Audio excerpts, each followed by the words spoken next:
বন্ধু বান্ধৱীসকল আজি আপোনালোকক দেখুৱাবলৈ লৈছোঁ তিনিচুকীয়া টিলিঙা মন্দিৰ। এয়া টিলিঙা চাওক, টিলিঙাৰে আমি আৰম্ভ কৰিছোঁ আজিৰ দিনটো। এয়া টিলিঙা কিছু দৃশ্য টিলিঙা মন্দিৰ।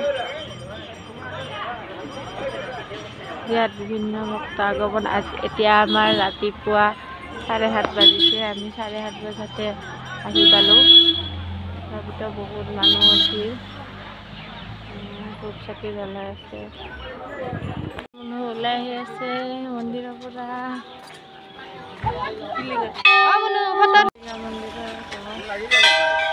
আগতে পাক্কা কৰি দিয়া আছিল আৰু চালি বনাই দিয়া আছিল, কিন্তু গছজোপা মৰিব ধৰাৰ কাৰণে চালিটো খুলি দিয়া হৈছে আৰু টাইলছবিলাকো গুচাই দিছে বোলে।